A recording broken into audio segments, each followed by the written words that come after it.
Salve, salve, galera! Começa por aqui mais um Radar Esportivo, o Radar Esportivo especial. Sabe por quê? Porque eu tô trazendo uma galera que já fazia tempo que não participava do nosso programa. Diretamente de Sorocaba, São Paulo, Teco Barbero. Tudo certo, Teco? Fala, Rogério e turma, né? É uma satisfação enorme estar aqui mais uma vez, participando desse radar especial, falar do tema que a gente adora, né? Então, é um enorme prazer aí que a gente está aqui de volta. E logo ali, do outro lado da cidade, Gustavo de Simas, diretamente de Tijucas. Fala, Gustavão! Oi, Rogério, tudo bem? Tudo certo? Um abraço para você, para o meu amigo Teco. Satisfação estarmos juntos aqui no nosso Radar Esportivo para trocarmos uma ideia sobre futebol, né? Nesse radar especial, estamos aqui, do outro lado da cidade. E um programa hoje que vai falar aí sobre assuntos muito interessantes. Seleção brasileira, novo técnico, né, o Lancelotti, e também sobre Super Mundial. Dois temas aí muito importantes que a gente até iria fazer dois programas, mas vamos fazer tudo num só. E vamos começar então falando de seleção brasileira. Teco, gostaria de começar contigo. Fala pra gente qual é a tua avaliação desses dois primeiros jogos aí comandados pelo Lancelotti.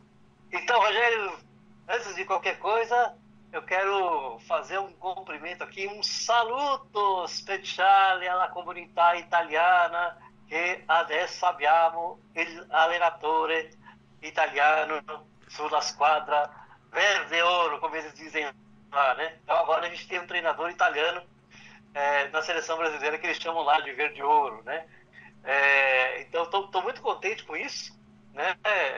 Acho que se for fazer uma pesquisa aí, 9 entre 10 brasileiros, para não dizer 10, queria o Carlo Ancelotti, né, gente? Então, a gente já percebe que a atmosfera mudou com a chegada dele.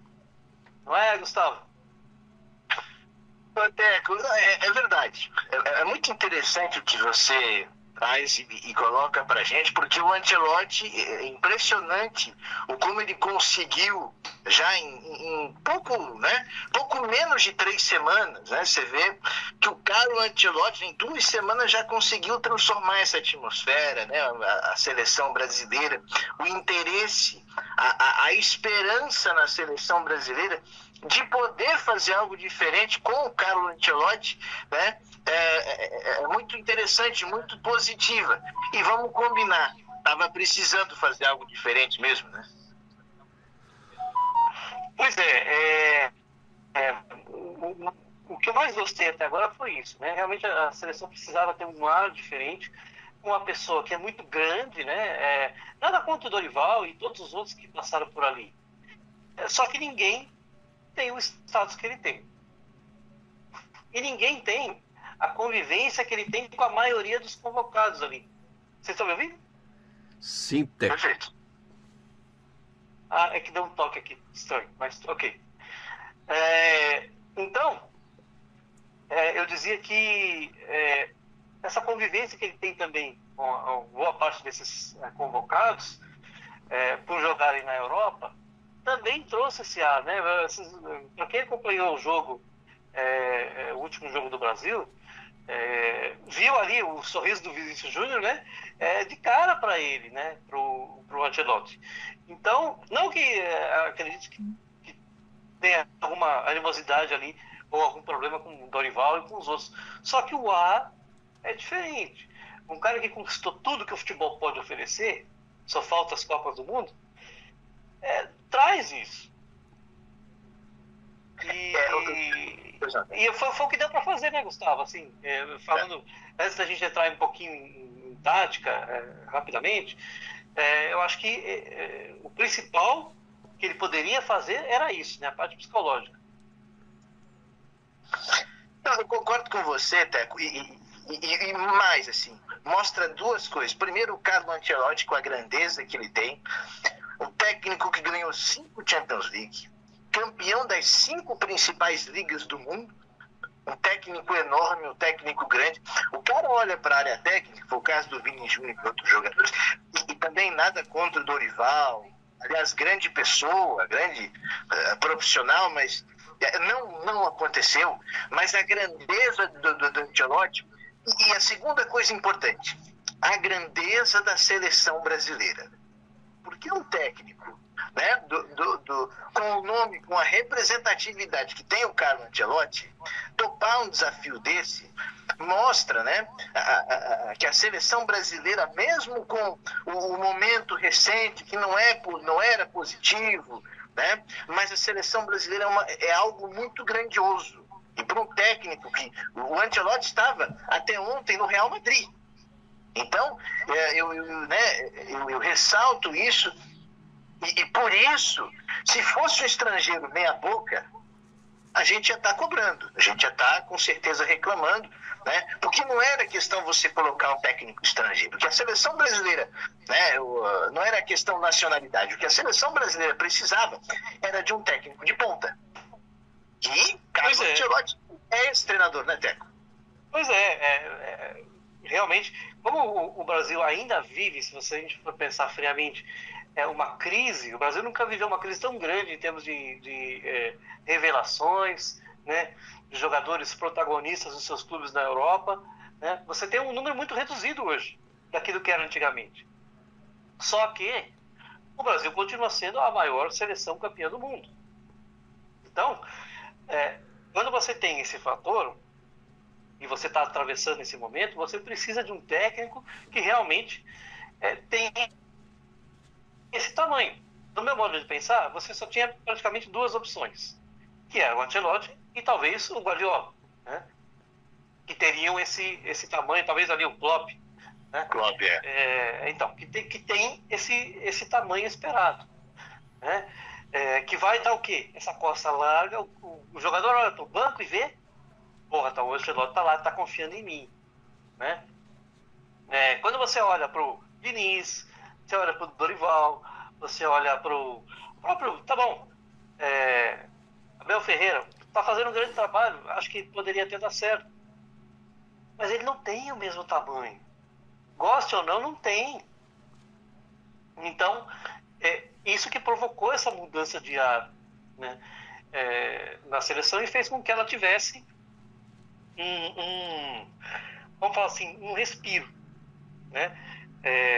Isso quer dizer que ele não vai ser cobrado? Vai. Tá chegando agora, vai ter pouco tempo para trabalhar na prática, isso é um fato também, né? Mas esse tamanho e o que ele como ele vem se demonstrando, é que vão dar esse apoio para ele. E os dois jogos, e aí já vou entrar no aspecto campo-bola rapidamente, os dois jogos já mostraram pra gente algumas coisas. Primeiro, nós temos um dado que não é uma mera coincidência. Nos dois últimos jogos, o Brasil não levou gol. O Brasil não levou gol. O Brasil tinha tomado 16 nessa eliminatória. 16 gols, né?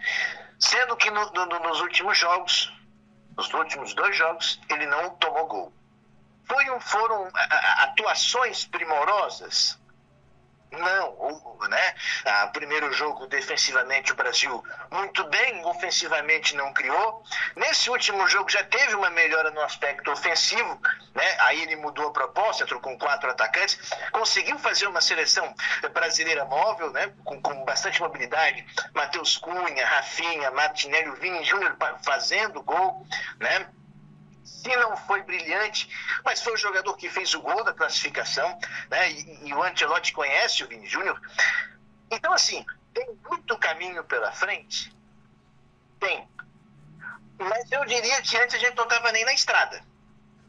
Eu acho que agora a gente conseguiu se colocar na estrada, conseguiu pelo menos encontrar o trajeto. Como vai ser esse trajeto agora até a Copa do Mundo? E como o Teco já bem colocou e já comentou, tem pouco tempo, pouquíssimas datas FIFA para a gente poder, para que o Ancelotti possa encorpar mais essa seleção, né? Mas assim, eu vejo como inegável o salto dos dois últimos jogos, né? E isso vai ajudar cair por terra aquele discurso saudosista de que não, nós criamos, de que não poderia ser um técnico estrangeiro, né? Se o Brasil vai ganhar a Copa ou não, a gente não sabe, mas os 2 primeiros jogos, pelo menos para mim, pelo menos na minha avaliação, já foi evidente a mudança, principalmente de atitude da seleção brasileira e de compactação também. Acho que são as 2 coisas que chamaram muito, pelo menos a minha atenção, nesse primeiro momento.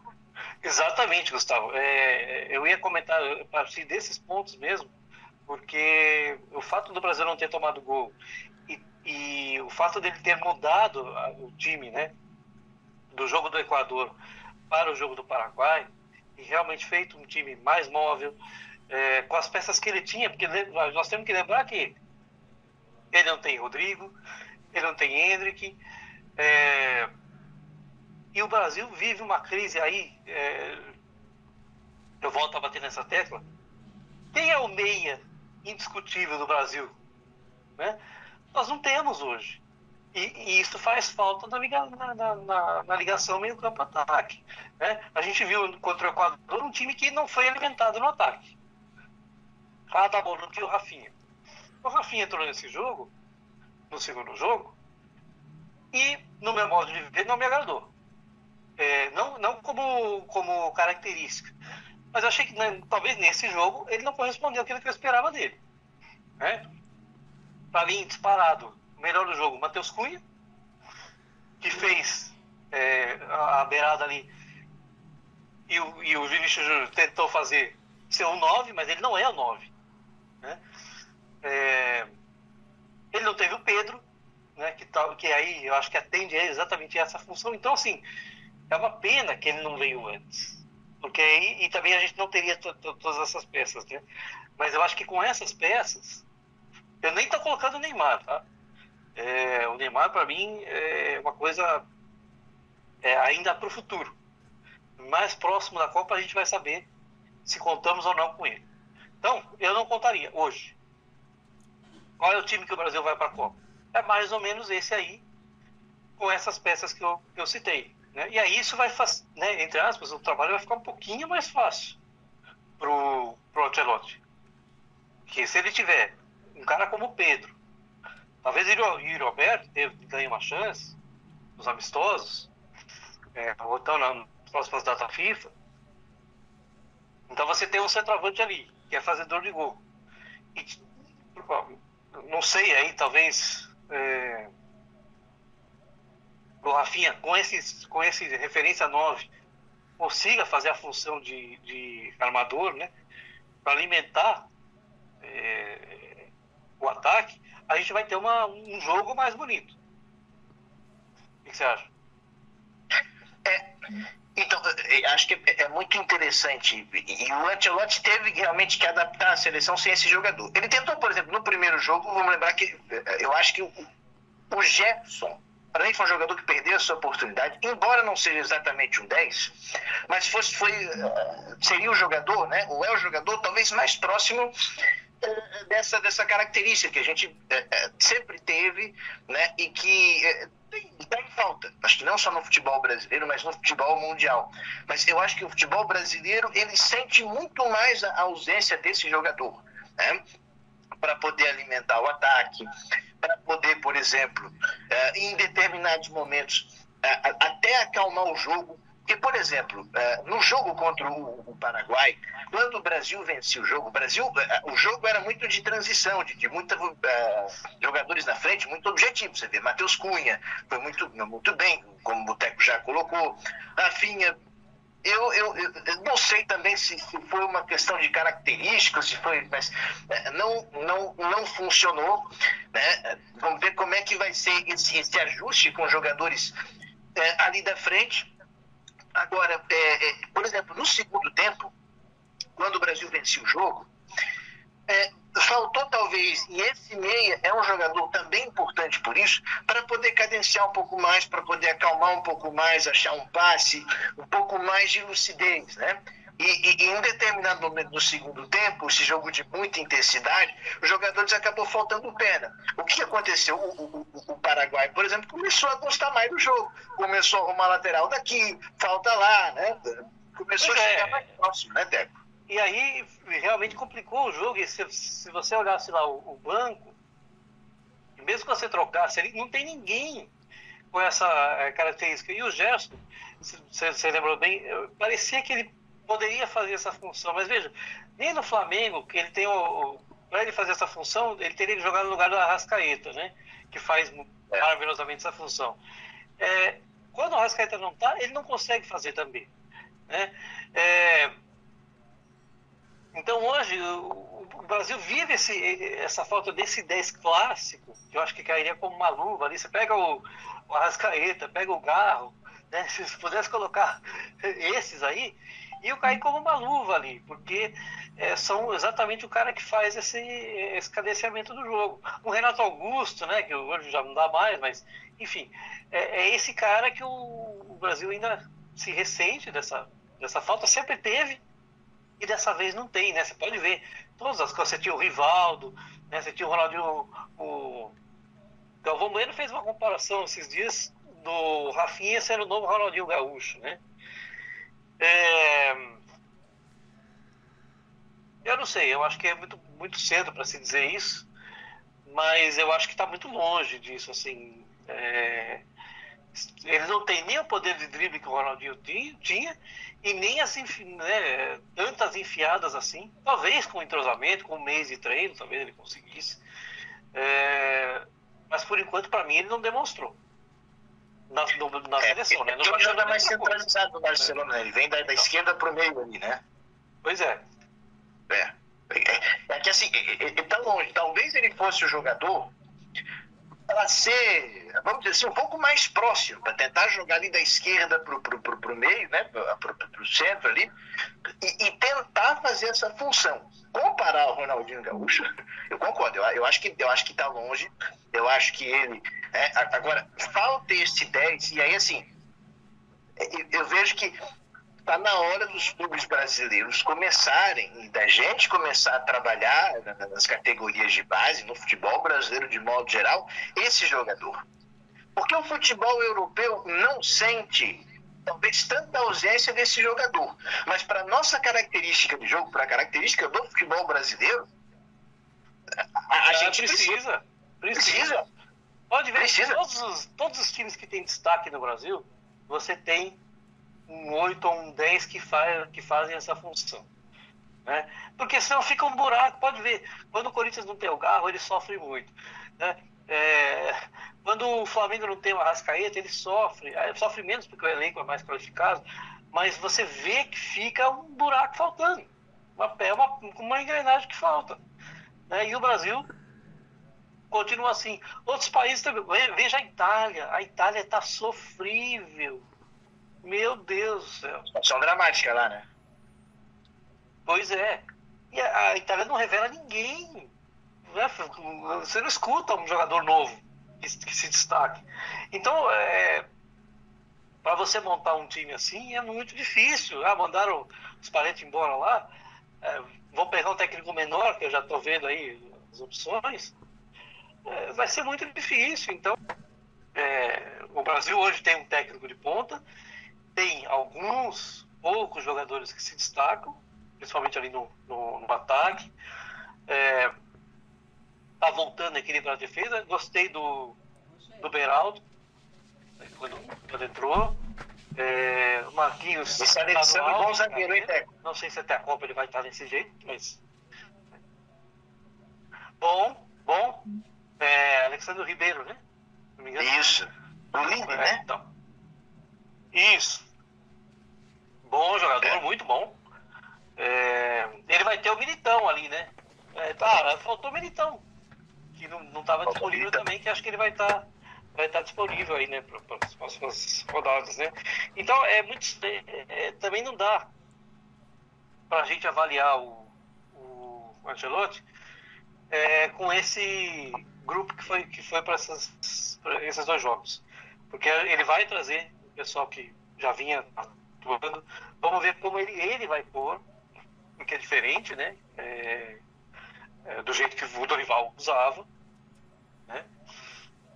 E aí sim a gente vai conseguir, lá para o fim do ano, ter uma avaliação do trabalho dele. Agora, projetando um pouco para frente, para brigar pela Copa do Mundo. Obviamente que o Brasil sempre entra para brigar por uma Copa do Mundo. Agora, sinceramente, essa geração que nós temos, o Ancelotti vai ter que fazer mágica ali, porque você vê uma Holanda, uma Espanha, Portugal, é assustadora a diferença. A própria Argentina. Né? Da Argentina, sim. Aqui do campeão do mundo, aqui do lado, você vê o jogo contra a Argentina, por exemplo, só não foi 7 porque os caras tiraram o pé.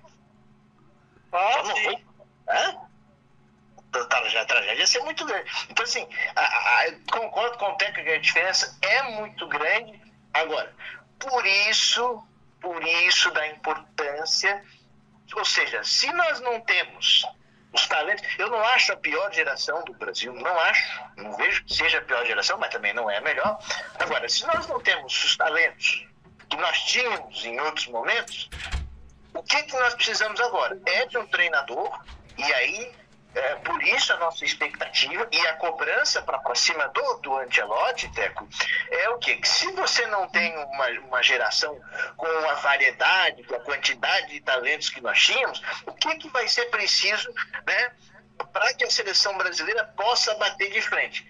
Ser competitiva e organizada. E os nossos treinadores aqui hoje, os que passaram, principalmente Dorival e Fernando Diniz, né, os últimos...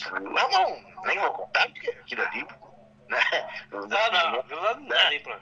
Não dá pra né? É um absurdo você imaginar Ramon Menezes como técnico da seleção brasileira, mas isso aconteceu. Agora, não dá nem pra... Agora, você vê Dorival e Fernando Diniz, a diferença pro Ancelotti. E talvez o Ancelotti consiga fazer essa seleção ser mais competitiva. Se o aspecto técnico vai pesar ou não, a gente só vai ver lá na frente. Pois é o que ele vai ter como missão dele vai ser isso, vai ter que extrair o melhor elenco possível, que tiver a disposição dele para a Copa, mas a melhor composição tática, técnica e competitiva possível. Então, ele alinhando esses 4 pontos, aí o Brasil passa a ter uma boa chance. Ele sabendo com quem ele vai jogar, né? Conhece os jogadores, porque a maioria deles já foi dirigido por ele em algum momento, né? Isso vai ajudar para que ele escolha o melhor time para enfrentar tal seleção, né? E eu acho que ele vai fazer isso com tranquilidade, que é outro fator aqui para a gente já partir para o encerramento aí desse assunto, que os nossos técnicos sofrem. Né? Cada vez que ele muda um time, porque mudou, porque não colocou jogador tal. E o Ancelotti, ele vai, vão falar, só que ele não vai ligar, né? Então a pressão dele vai ser menor.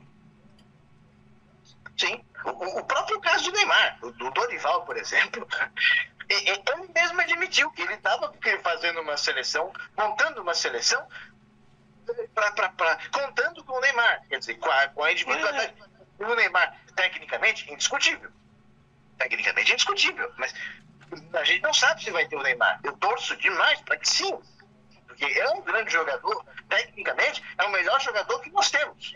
Agora, como vai estar o Neymar, essa é a grande questão. E aí, o Ancelotti, com muito mais estofo, com muito mais peso, ele chegou e explicou por que não convocou o Neymar. Né? Então, você vê, eu achei um absurdo todo mundo comentando, ele vai convocar, não vai convocar. Não tinha nem que estar comentando isso, porque como é que você vai convocar um cara que fez 4 jogos? Não dá, sabe? Esse é o problema. Aí você vai falar, Dorival, por que você não convoca o Neymar? Não, eu preciso convocar o Neymar, porque se não convocar o Brasil acaba comigo, sabe? Exato. isso, né, o Ancelotti ele tem. E, assim, tem muito trabalho pela frente. Acho que não dá pra gente soltar fogos pelo que a gente viu. Eu acho que ainda há uma distância muito grande, mas nós temos um grande treinador. Nós temos um treinador que tem essa capacidade de se adaptar ao que o ambiente, ao que o time, agora a seleção, vai oferecer a ele. Então, o Carlo Ancelotti, inclusive, ao meu ver, seria o nome mais adequado do que o próprio Guardiola hoje, né? Porque o Ancelotti, e ele até perguntado já para a gente encerrar, até perguntado numa das entrevistas, ele disse: não, a minha filosofia é primeiro adaptar a característica do grupo, entender a característica do grupo, uma equipe bem organizada. E eu acho que nós vimos isso na seleção brasileira, com alguns erros, principalmente em terminar jogadas. Isso no segundo jogo a gente viu bastante, né? Naquela tomada de decisão final, né? Agora, do ponto de vista tático, foi uma seleção brasileira, gente, em 2 jogos, não foram o quê? 3, 4 treinos? Não sei nem se o Brasil, né, conseguiu. Acho que não deu 4, né? Acho que nem 4 deu. Então, eu acho que não deu nem 4 treinos. Eu fico assim, a gente está muito distante. Mas você falou de fato, que pena que ele não veio, porque em 4, gente, a gente viu a diferença e não dá para. E para mim, isso me parece ser um fato. Para mim é um fato. A seleção brasileira, em 4 treinos, conseguiu apresentar algo que não apresentou esse ciclo inteiro. Pois é. Isso foi mágica? Não. Foi um jeito de trabalhar, claro, simples, que eu já faço há muito tempo, né? Em todos os clubes que ele passou, ele fez o mesmo tipo de trabalho, né? Isso quer dizer que ele vai ganhar todos os jogos? Não. Acabou de perder ali com o Real Madrid, né? Só que ele tem aí uma oportunidade diferente. Ele vai, provavelmente na próxima convocação, vai ter mais o dedo dele. Nessa eu acho que não teve tanto. Foi muita sugestão ali do Rodrigo, né? Do Rodrigo Caetano, né? O Juan também, né? Isso, o Juan também, né? Tanto que experimentando algumas pessoas que não vinham sendo chamadas, que nem o próprio Hugo, né? Que acho que tem tudo para continuar sendo chamado, né? A gente não viu os treinos, né? Porque ele não jogou, mas eu acho que ele é um que foi observado. E agora ele vai estar aqui, né? Ele vai assistir os jogos, ele vai ver os desempenhos, né? Enfim. E só para a gente finalizar, indo nessa linha, seu Gerson, que tome cuidado, porque já foi dado o recado. Você está indo para a Rússia, você vai sumir. Você, né, tem talento, ok, mas se você não jogar e a gente não ver um bom resultado, você vai ficar fora. Verdade, o Gerson. E não só ele, os jogadores que agora vão pensar em se transferir para esses mercados que pagam muito bem, mas que o futebol é muito discutível. Acho que o recado está dado. E o Gerson não jogou para tudo isso. É um jogador que a gente estava esperando e que, além de ir para um país, né, para um mercado questionável no futebol, quando entrou, saiu como titular contra o Equador, não fez um bom jogo. Pois é. Então é isso aí, rapaziada. Realmente vamos torcer aí pro Ancelotti dar um jeito nessa seleção, já que aí nós não estamos com uma safra boa, né? Antigamente sobrava aí gênios, né? E hoje a gente, infelizmente, temos o Neymar e outros ainda que estão aí. Não sei se nessa década teremos, talvez seja uma ousadia minha falar disso, né? Porque dentro de 4 anos, ainda 5 anos, pode surgir alguém, né? Mas vamos falar um pouco de Super Mundial, então? 4 clubes brasileiros aí. Vamos lá, Gustavo. Vamos começar contigo dessa vez aí. O que tu acha aí? Qual é a tua avaliação aí? A gente sabe que até onde que tu acha que os clubes brasileiros podem chegar aí? Até que fase? É uma pergunta de... É a escolha de Sofia. Não sei se tem alguma Sofia ouvindo o programa, mas... Rogério, é o seguinte, Teco, amigos. Eu acho que, primeiro, é uma grande oportunidade que o futebol brasileiro tem. É uma grande... Até por todos esses assuntos que a gente discutiu aqui. Por tudo que a gente discutiu, é uma grande oportunidade que o futebol brasileiro vai ter. Eu acho que nós temos clubes que têm algumas realidades diferentes. Por exemplo, no caso de Palmeiras, Flamengo e o próprio Fluminense, em tese hoje uma condição um pouco maior de avançar para uma próxima fase, né?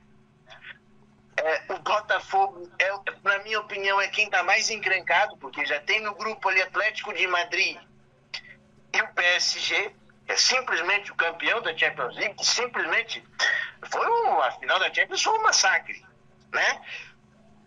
Então eu vejo que, né, Palmeiras, né, tem o principal adversário do grupo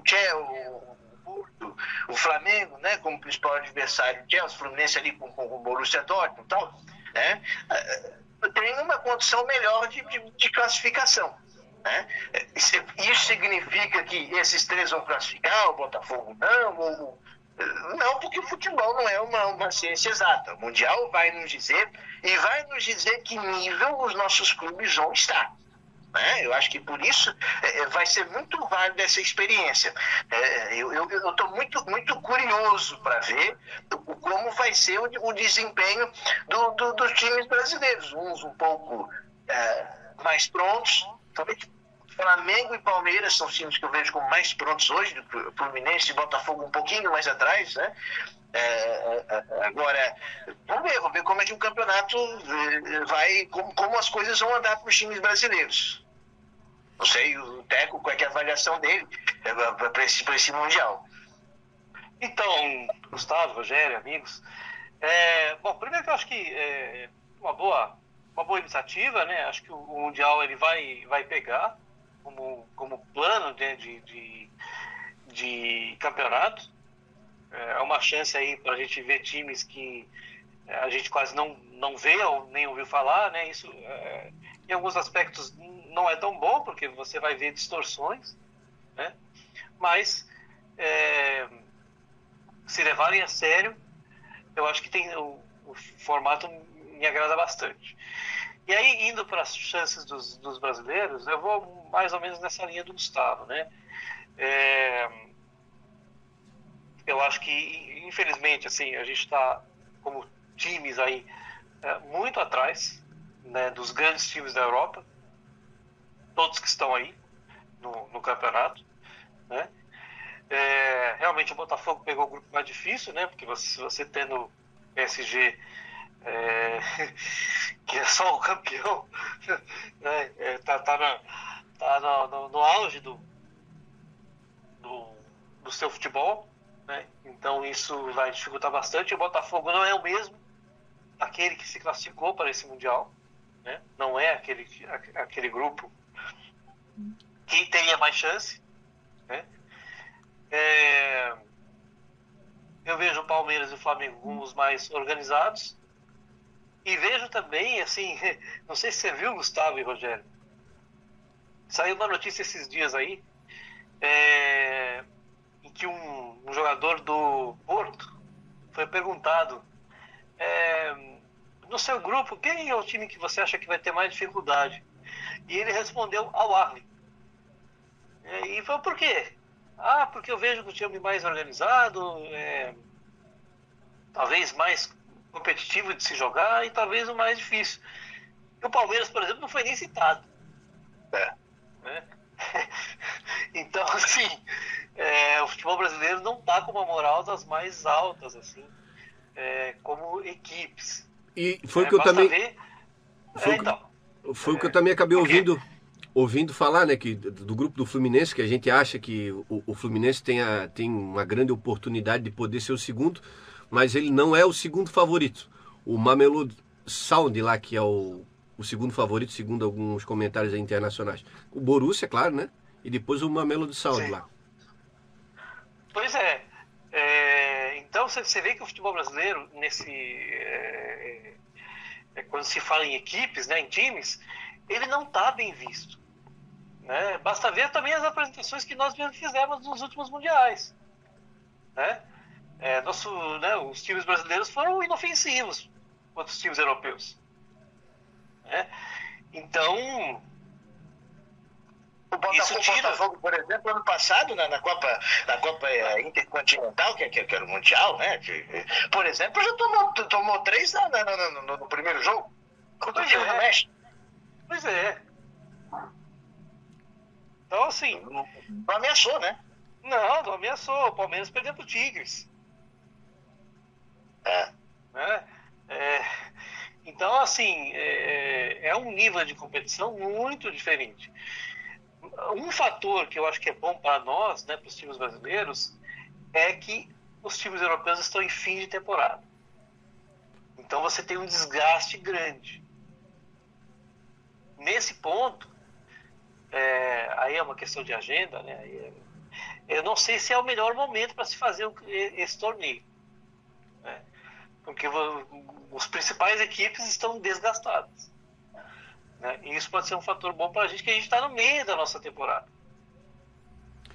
E na verdade teve que haver um bom convencimento lá, porque eles não tinham muito interesse de participar lá, os times da Europa, né? Não queriam, justamente por ser nesse período aqui. Os caras falam, nós estamos lá já estourados aqui. Foi uma temporada inteira, você quer me dar mais um mês?